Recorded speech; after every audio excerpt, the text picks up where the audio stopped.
He texted a girl about their breakup but typed the wrong number and it changed both our lives. I still remember the moment that message lit up my phone. It was a quiet evening, the kind where the world feels softer than usual, and I was half asleep scrolling without purpose when the screen blinked with this long, heavy text starting with, "I am sorry, but I think we should end this." I frowned because I was very sure no one was ending anything with me since I had nothing to be ended. But then I kept reading, and it felt like I'd opened a door into someone else's. Heartbreak by accident, the words were slow and sincere, the kind a person writes only after staring at the ceiling for hours. He wrote about distance and confusion and how he still cared but not enough, and how he hoped she would someday forgive him. The name at the end did not belong to me, and that is probably why I read it twice. Maybe even 3 times. Something about the honesty pulled me in, and before I knew it, I was sitting up straight, hugging my pillow and feeling strangely emotional for a stranger. I did not know. For a long minute, I wondered if I should reply. Who replies to a breakup message meant for someone else? But then I imagined him waiting nervously for an answer, thinking he had done the right thing or maybe the wrong thing, maybe thinking she would cry or scream or hate him, maybe thinking he had broken her when he had not even reached the right person. I felt something warm and human stirring in me, maybe empathy, maybe curiosity, maybe both. So I typed slowly, choosing every word the way you choose glass pieces on the floor. I wrote, "I am not the person you meant to send this to, but your message sounds honest and brave, and I hope you are okay after sending it." I stared at the screen for what felt like forever before pressing. Send. Immediately my heart jumped into my throat and I told myself this was foolish and weird and everything people warn you about. But at the same time, it felt like something gentle was unfolding, something unexpected, like the world taking a small breath and shifting its weight a little. I did not expect him to reply, but he did. Almost instantly, the first bubble popped up saying, "Oh God, I am so sorry. This is embarrassing." And then another bubble saying, "But thank you really. Your message means more than you know."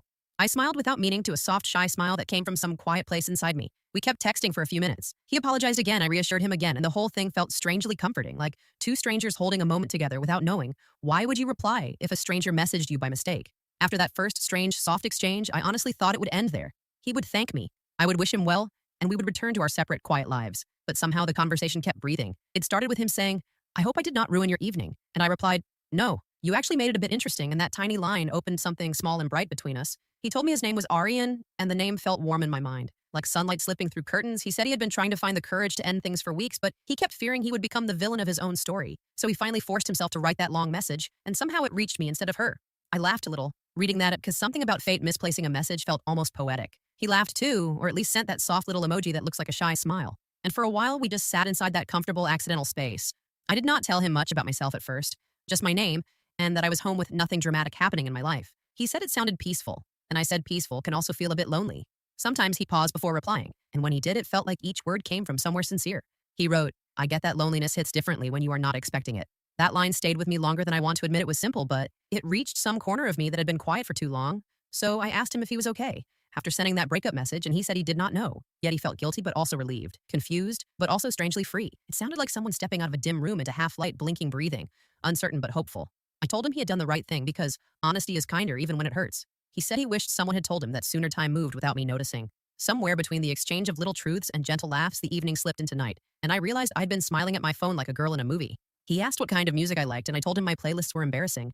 He asked what embarrassed meant, and I said lots of dramatic songs, full of longing and soft heartbreak. He said those were his favorite, and I felt a tiny spark burst quietly inside me. He was easy to talk to, not because he said perfect things, but because he said honest things, the kind that feel like warm water washing over tired thoughts, and I found myself replying faster than before, leaning into the rhythm of our conversation, like my heart knew the steps before my mind learned them. I should sleep. He wrote at last, "But thank you again for making this night feel less heavy." I said goodnight and placed my phone beside me, but I kept staring at the ceiling, thinking about how strange it was that his heartbreak wandered into my world and somehow softened mine too. Did you ever feel close to someone you never met the next morning?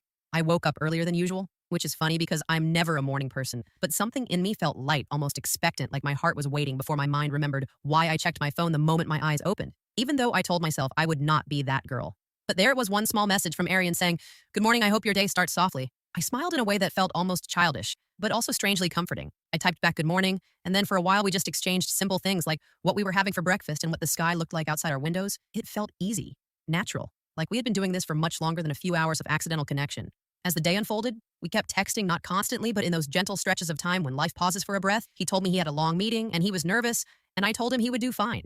Because sincerity shows even in silence, he wrote back, "Are you always like this? So reassuring, so calm." I blushed a little, reading that, because no one had ever called me calm before, but somehow with him, I felt like I could be, or maybe he made me want to be better, more honest, more present, for someone who felt like a whispered beginning. In the afternoon, the conversation drifted toward the breakup again. I did not push, but he opened up. Anyway, he said she was a good person, just not the right person for him. He said he had stayed longer than he should because leaving felt cruel and staying felt dishonest. I told him sometimes the kindest thing you can do is walk away, even if it feels wrong. He replied that he wished he had met someone who understood him before everything got so tangled, and I felt something warm curl in my chest, because even though he did not say it directly, a part of me wondered if he meant someone like me. I tried not to overthink it, but overthinking is practically my talent by evening. We were joking about silly things like our most embarrassing childhood memories. He told me he once cried in school because he thought he lost his lunchbox, but he was actually sitting on it, and I laughed so hard my stomach hurt. He said he liked making me laugh. He said it felt like lifting something heavy off both of us. Those words stayed with me long after the conversation faded into softer topics like favorite movies, favorite scents, favorite seasons. It felt like peeling back layers, slowly, gently, without fear. Night wrapped around me again, but this time it felt different, fuller, warmer. He asked what I was doing before sleeping, and I told him I was just lying there listening to the soft hum of my fan. He said he wished he could hear it too because it sounded peaceful. I do not know why. That simple line made my heart flutter, but it did. It felt like someone leaning close without crossing any lines, someone wanting to be near, not just in conversation but in quiet moments. 2. When we said goodnight, I held my phone a little longer than usual, my fingers tracing the last words he sent, as if they were something fragile, something real, something growing between us. Even if we had never met, even if we were still strangers tied together by a wrong number and a right feeling, what would you do if a stranger made you feel seen? The next day felt even stranger because everything around me looked the same, but nothing inside me felt the same. It was like a small thread had been tied from my heart to my phone, and every time it buzzed, the thread tugged gently, reminding me he was somewhere out there thinking, maybe feeling, maybe waiting too. When his name appeared on my screen in the late morning, I felt that quiet, familiar flutter. It was not dramatic, not overwhelming, just warm, steady, real. He wrote, I hope today is kind to you, and I replied, I hope today doesn't make you overthink anything. And he sent a tiny laughing emoji and said, it is too late for that. I'm always overthinking everything. Especially now. I hesitated before asking what he meant by, especially now. But curiosity is stronger than caution, so I typed it. Anyway, he answered honestly like he always did. He said, talking to me felt unexpected and safe and confusing, all at the same time. Unexpected because we met in the strangest way. Safe because I listened without judgment. Confusing because he had no idea what to do with this new feeling. I stared at his message longer than necessary, letting each word settle inside me like soft rain. I told him I felt the same, that this whole thing felt unreal, in a quiet, gentle way that did not scare me, but made me feel awake after. That something shifted between us, not in a dramatic confession kind of way, but in the slow growing awareness that we were walking toward each other without meaning to. We talked about little things like our favorite street food, the way we both liked the smell of rain on warm pavement, the kind of dreams that linger even after waking. And somewhere in those small conversations, I realized I was telling him things I had not told anyone in a very long time, not because they were secrets, but because no one had asked with the kind of sincerity he carried in every sentence. In the afternoon, he told me he stepped outside for a walk just to clear his head, and he sent a small description of what he saw. Children racing bicycles, a dog chasing a leaf, an old couple feeding pigeons, and he said he wished I could see it too. That line felt like an invitation, not a romantic one, but an emotional one, like he wanted me to share not just words but worlds. I whispered softly to myself as I typed, I wish I could see it too, and when he replied me too, I felt a soft ache inside me, not painful, just tender, like something blooming, but still learning how to breathe by evening. He admitted he had checked his phone more times than he wanted to confess. I laughed and said, I did too, and the truth of it felt bigger than the words themselves. He asked if he could tell me something, and I said yes. Even though my heart thumped harder, he wrote, I feel like I've known you longer than I actually have. I feel like you understand the spaces in between my words. I feel lighter when I talk to you. I read that message 3 times, maybe 4 each time. Feeling the same warm ripple through my chest, I wanted to answer with something equally soft, equally honest. But my fingers froze for a moment, not from fear, but from wanting to choose the right words. I finally wrote, I feel connected to you too, more than I thought possible for someone I have never met. And when he replied, I am glad you said that, I breathed out slowly like I had been holding something fragile inside me all day. Do you believe honest words can create real connection? That night, I kept thinking about the way his words lingered in my mind long after the conversation ended. It felt almost strange. How deeply they settled in me like quiet echoes repeating themselves, even when my phone was silent. I lay awake longer than usual, imagining his voice, even though I'd never heard it, imagining his smile, even though I'd never seen it, imagining the way he might look at me if we were sitting somewhere together, maybe on a bench, maybe in a cafe, maybe anywhere that allowed 2 people to just exist. Softly side by side, I kept wondering how a simple wrong number had become the place where my heart decided to rest for a moment. The next morning, he texted before I even opened my eyes. He wrote, I hope you slept well, but if you didn't, it is okay. I did not sleep much either. I felt my chest warm at that simple confession. There was something intimate about knowing someone else was awake, thinking maybe about you, maybe about the same things you were thinking about.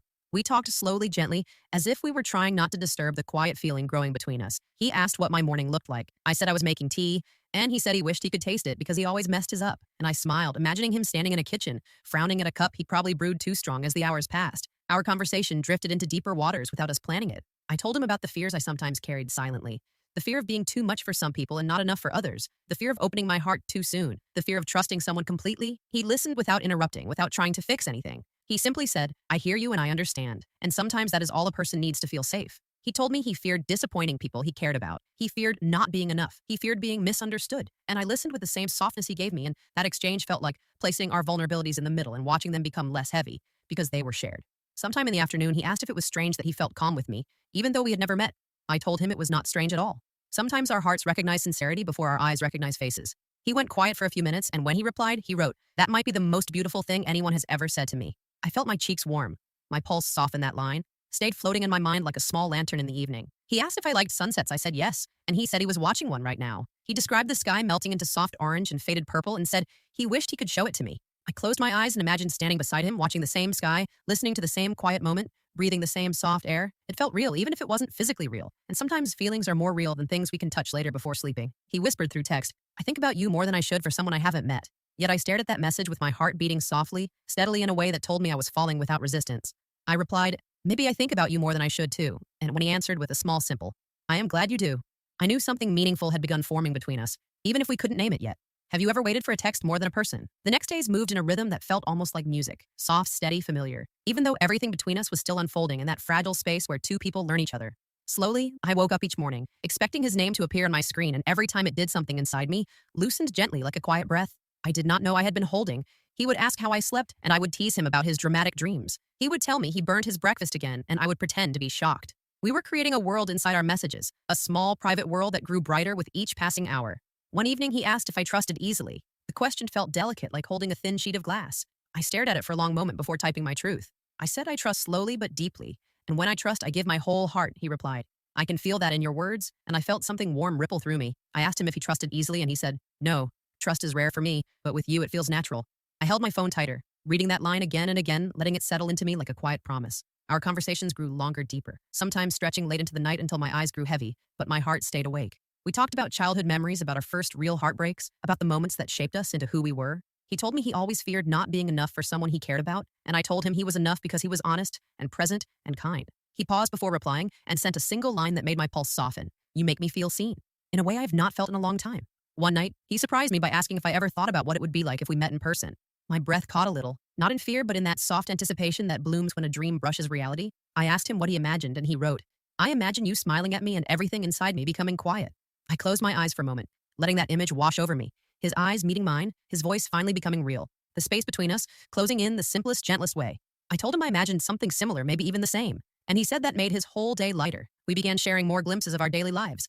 I told him about the small cafe near my house where the barista always spells my name wrong. He told me about the stray dog near his office who follows him for a few steps every morning. I liked those little details. I liked how they made him feel closer, more real, more present, even through a screen. Sometimes it felt like he was walking beside me in silence, even when we were not talking one night. As I lay in bed staring at my phone, he wrote, "I know this started in the strangest way, but I feel something real here, and I do not want to pretend."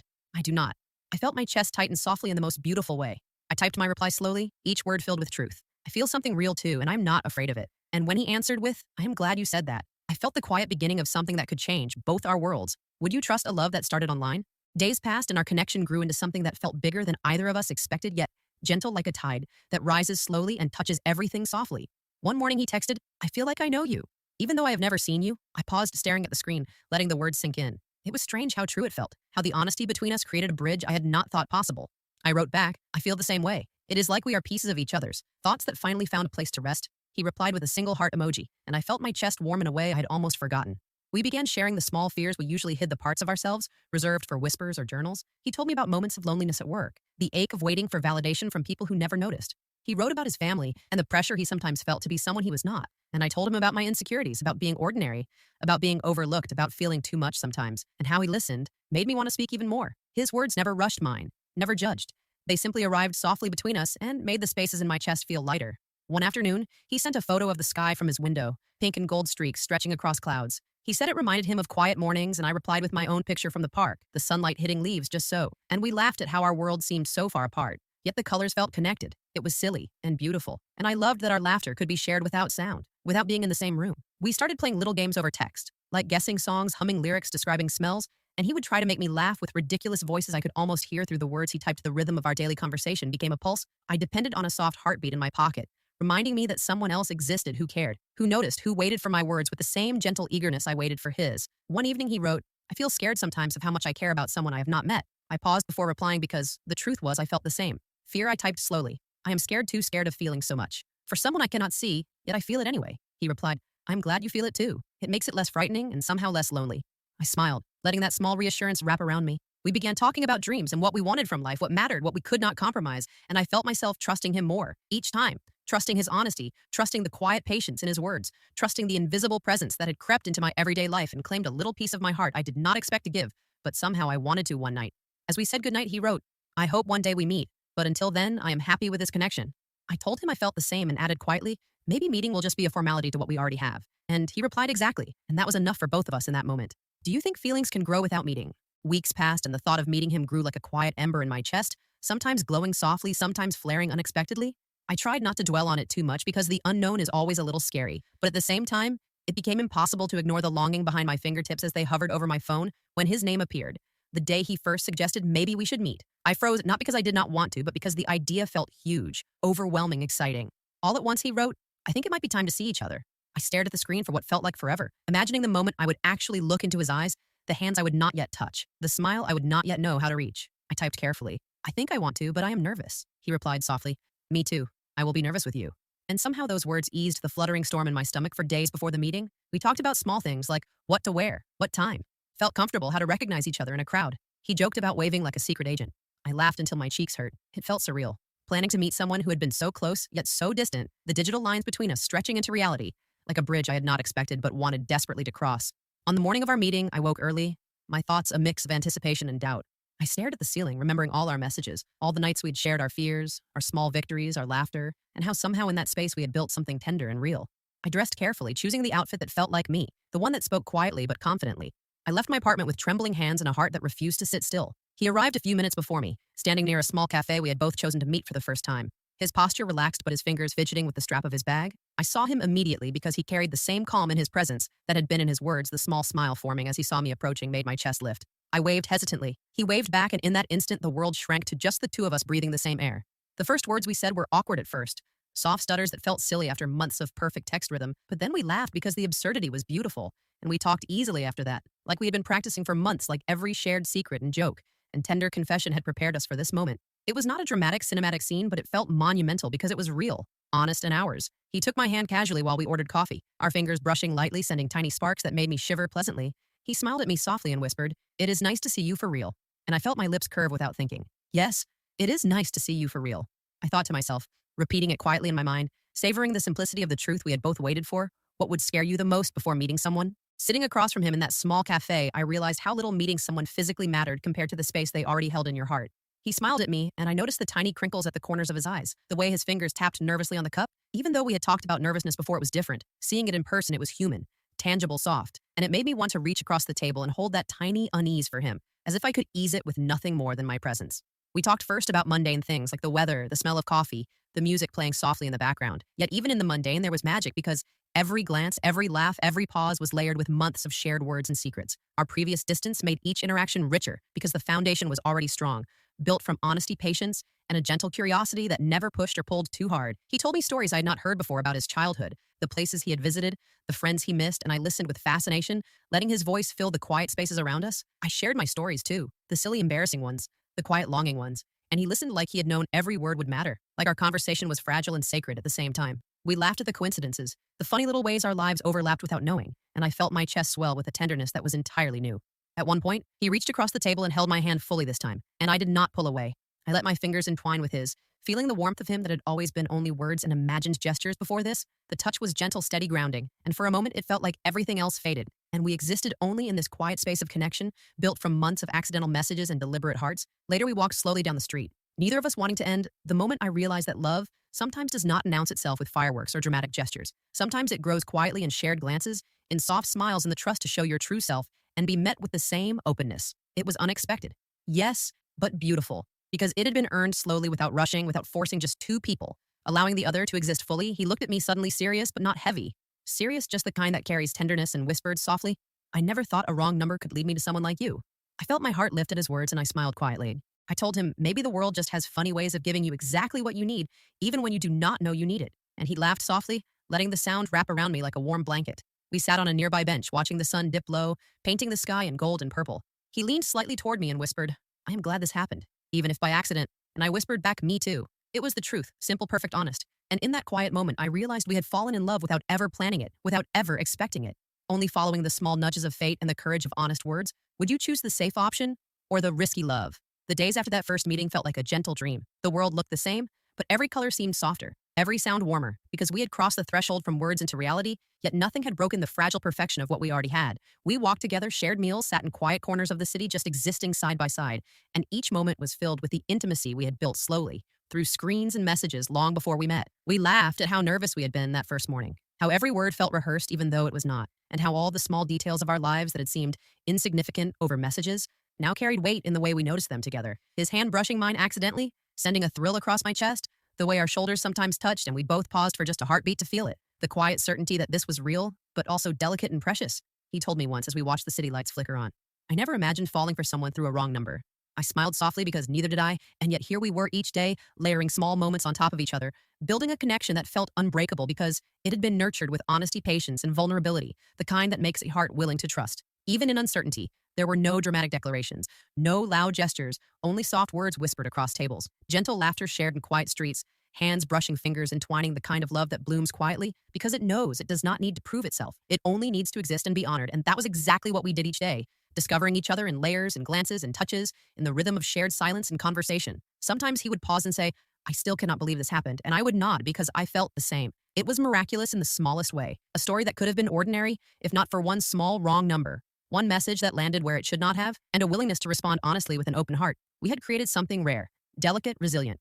Real months passed, and the accidental nature of our meeting became a story we would retell laughing each time at how absurdly perfect it had been. The universe had misdirected a heartbreak into my hands, and instead of sorrow, it had given me him, the one who would become my confidant. My laughter, my quiet comfort, my unexpected love, the one who taught me that sometimes fate works in strange, imperfect ways to deliver exactly what the heart has been waiting for now. As I look back on that first message, I smile softly, remembering the panic, the curiosity, the warmth, the laughter, the endless nights of text and phone calls, the anticipation, the nervousness, and the tenderness that grew into a love we had never imagined. It is strange how life works sometimes. It places us where we are meant to be, even if the path seems accidental or impossible. And I am grateful for every single word, every single pause, every small choice that led me to him. He is still the first person I think of in the morning and the last one at night. Our love started in a mistake and grew into everything real and beautiful, and I know now that sometimes love does not wait for perfect timing. It does not ask for planning. It simply arrives when two hearts are ready to recognize it. Even in the most unexpected way, did this story make you believe in unexpected love again?